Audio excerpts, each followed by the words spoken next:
Goedendag. Dag mevrouw. Dag meneer. Wij waren heel benieuwd naar het prachtige stukje huisvlijt wat aan uw huis vastzit. Het houten balkon. Oké. U weet niet wie we zijn, hè? Nee, ja, nou ik denk dat u van de Limburg 1 bent of zo, of van de tv in ieder geval. Van het programma Onderweg. Oké. Wij rijden een aantal dagen per week kriskras door de provincie. En als we iets zien wat wij bijzonder vinden, Ja. dan proberen we met die mensen in gesprek te gaan om te kijken van wat is het verhaal achter de bijzondere trigger. Oké. En nu heeft u ook al een kapelletje. Ja, ja. Ja, wij komen oorspronkelijk, zoals u aan mijn tongval wel hoort, niet uit Limburg. Ga weg. Ja, echt. Wij komen uit Utrecht en we zijn eigenlijk door mijn ziekte, hebben we een chalet gekocht gehad in Teuven. Dus we kwamen heel veel in deze omgeving. En we vonden het eigenlijk hier zo mooi en rustig, dat we zoiets hadden van ja, waarom zouden we eigenlijk terug gaan naar Utrecht als we het economisch gezien qua werk ook hier kunnen doen. En toen zijn we eigenlijk 2 jaar geleden hebben besloten om hier te gaan wonen. In Sint-Gieteren. In Sint-Gieteren, ja. Ja. En dat kapelletje dan? Wat betekent dat voor u? Nou, heel veel. Het is, sowieso ben ik katholiek opgevoed, thuis ook altijd. En een van de redenen waarom we het hier ook naar ons zin hebben is toch dat het geloof toch altijd nog wel een rol speelt hier in de provincie. En vooral de tradities. En omdat de traditie toch is dat er kapellen langs de weg staan, kruisen, hadden wij zoiets van ja, we willen hier, we komen er niet tussen, maar dat willen we ook niet, maar we willen wel heel graag hier wonen. We worden Noord-Limburger, we blijven altijd een Hollander. Maar we willen ons wel graag in de gemeenschap laten zien dat we er ook, ook achter alle tradities staan. En daar hoort de kapel ook bij. Ja. Wat mooi. Ja. En ik had al gezien dat Maria 's avonds een lampje heeft. Ja. Ja. Dat klopt. Ze wordt ook uitgelicht als het ware. Ja. Ja. Ja. Nou ja, ze staat dus 24/7 in de schijnwerpers. Ja, dat klopt. Overdag het zonnetje en... En s'avonds nog eens een keertje in het licht, ja. Hey, en dat... Het balkon heeft... houdt... Ja? Ja, het balkon... Op zich heeft het niet zo'n heel spannend verhaal, maar Oostenrijk is een van mijn favoriete orden waar ik heel graag op vakantie ga. En daar kom ik eigenlijk al vanaf dat ik 8 jaar oud ben. En elk jaar ga ik daar zoveel mogelijk heen om te gaan wandelen. En ja, het balkon, de Oostenrijkse balkons zijn natuurlijk ontzettend mooi. En we hadden hier een balkon met een gietijzeren hek, althans een ijzerhekje. En we hadden zoiets van, ja, we willen toch een beetje dat Oostenrijkse, die uitstraling hebben. Het past eigenlijk ook wel weer een beetje bij het heuvellandschap. Ja. Dus vandaar dat we het balkon een beetje een Oostenrijkse uitstraling gegeven hebben, met geraniums. Ja, want dat hoort erbij, hè? En eigenlijk door de corona hebben we nu zoiets van, we houden nu maar Oostenrijk hier. Dus vandaar alle geraniums rondom. Hebben we toch een beetje dat gevoel. Nou, ik ken wel... ik deel overigens die passie. Oké. Met u voor Oostenrijk. Leuk. Ook voor het wandelen en de bergen, de mensen, ja. De gezelligheid. Die ze absoluut. daar ook hoog in het vaandel hebben. Ja, absoluut. Maar ik ken ook mensen die ook nu in deze tijd, ondanks alles, toch naar Oostenrijk gaan. Waarom gaat u niet? De reden waarom is toch COVID. Ik heb, nou ja, zoals ik u zei, ik heb borstkanker gehad en ik ben toch gevoelig. Ik heb een okselkliertoilet gehad, wat inhoudt dat al mijn lymfeklieren eruit zijn. En als ik toch risico loop daar, dat zie ik niet zo zitten. Nee. Dus vandaar dat we dit jaar thuis blijven. Maar als het enigszins toelaat, dan rijd ik er gewoon zo weer heen, hoor. Ja. Bent u goed opgeknapt? Ja, gelukkig wel. Ja, ja. Door het oog van de naald, ja. Ja, want als u zegt van wat er allemaal met uw lymfeklieren gebeurd is. Ja, ja, het was uitgezaaid, dus ja, heel heftige periode geweest. Ja. Wanneer heeft zich dat afgespeeld? Dat heeft zich afgespeeld in 2013 met 6 chemokuren en 23 bestralingen. En als ik er ietsje later bij was geweest, dan had ik het hier niet meer kunnen vertellen. Dus vandaar dat Maria ook zeker groot onderdeel in mijn leven speelt. Is dat ook in die periode voor u belangrijk geweest, dat geloof? Dat geloof is heel belangrijk geweest, ja. Ja, is het echt kracht geweest om verder te gaan. Hoe heeft u dat geloof beleefd tijdens uw ziekte? Heel veel toch berusting en het feit dat je toch steun krijgt uit het geloof met bidden.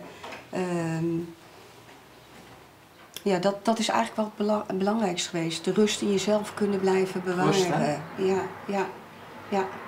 Het is echt een heel spiritueel pad wat ik eigenlijk ook ben gaan lopen. Met schrijfcursussen waardoor ik dingen ook van mezelf af heb kunnen schrijven. Ja. Op een gegeven moment word je dan schoonverklaard, heet dat geloof ik, hè? Klopt. Hoe lang is dat nu geleden? Dat is nu een jaar geleden. Dat is wel gelijk schoon verklaard, zeg maar, nadat ik alle behandelingen gehad heb. Maar dat je echt, zeg maar, niet meer jaarlijks voor je controle naar het ziekenhuis moet. Dat is nu precies een jaar geleden.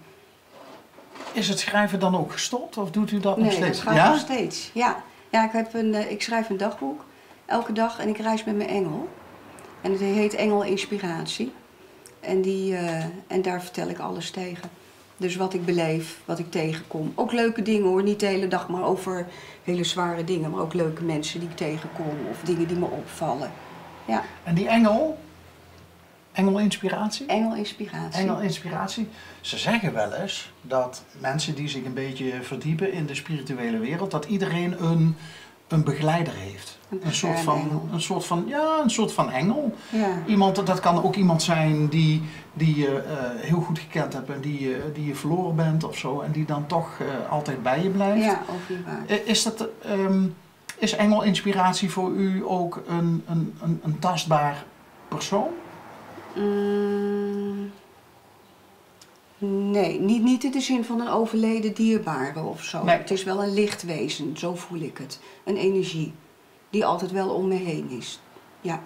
Ik heb ook wel eens het idee van dat er soms, ook als je door je pen die woorden laat vloeien, dat ook, zeg maar, zoals ze dat noemen, de right mind is. Dus dat op een gegeven moment is dat ik soms wel eens denk van ik kom op dingen waarvan ik dacht van ik begin te schrijven. Nooit gedacht dat ik daarop uit zou komen. Een soort van intuïtief schrijven. Intuïtief schrijven is het, absoluut. Het heeft niks te maken met dat je grammatica keurig beheerst. Het heeft gewoon te maken met mijn pen gaat vloeien en dat wat in mij opkomt, dat komt eruit. Ja, want als je over de grammatica gaat nadenken, dan is het alweer dan ben je alweer bezig rationeel, met hè? structuren, hè? Ja. Ik ben altijd heel erg benieuwd hoe dat dan gaat met dagboeken, hè? Ga je daar bewust voor zitten of kom je in een bepaalde state of mind en pak je dan het dagboek erbij? Bij mij is het meestal gewoon als ik ochtends... Ik ben vroeg vogel, ik duik er vroeg in, maar ik ben ook vroeg wakker. Dus meestal om 6 uur, dan sta ik denk ik ook nog heel erg open voor alles. En dan is het van, ik ga gewoon beginnen met schrijven, wat is er de dag ervoor gebeurd. En daarin komen er allerlei dingen automatisch voorbij. Ja. Leest u het vaak terug? Ja, ik lees het ook nog wel eens terug. Want wat heel leuk is, ik doe het ook met vakantie en je leest toch ook weer hele leuke dingen van... Word je met je van, oh ja, dat hadden we ook gedaan of dat was ook heel erg leuk.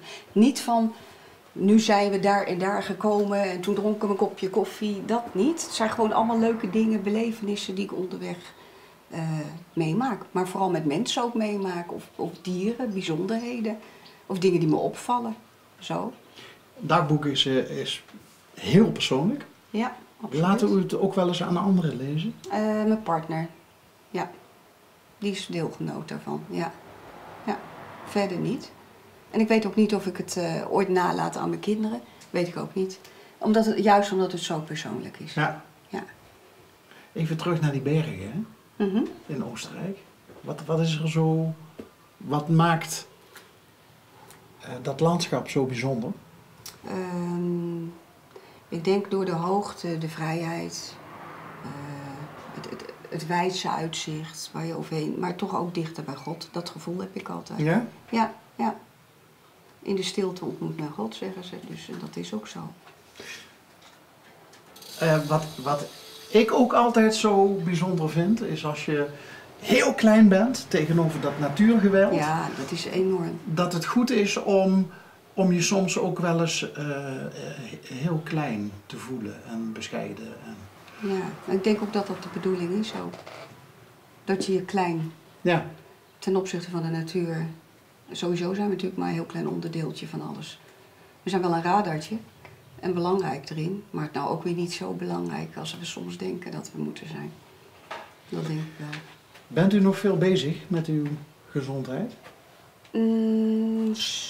Ja, het is altijd op de achtergrond aanwezig, maar ik laat het niet meer op de voorgrond. Want je moet ook door, je moet ook genieten met wat je hebt. Dus je leeft eigenlijk wel meer per dag, dat wel.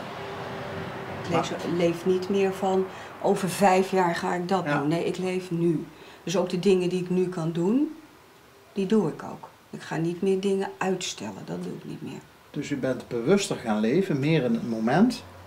Ja, het gekke was dat ik toch altijd wel bewust leefde. Maar ik denk dat de ziekte heeft wel gemaakt dat je, net wat u zei, je wordt je ook gewaar dat je maar heel klein bent eigenlijk. En dat dingen ook zo ineens over kunnen zijn. Dus dat besef is meer doorgedrongen. Want doodgaan, dat doe je toch als je oud bent. Dat doe je niet nu. U beheerst de kunst van het loslaten? Ja, dat heb ik wel geleerd ook. Meditatie, schrijven, ja. Ja. Mag ik u heel hartelijk danken voor het kijkje in uw keuken hierboven. Dank u wel. Ja, graag gedaan. Ja, ik vond het enorm boeiend. Ja? Ja, u bent een boeiende verteller. Dank u. Dank u.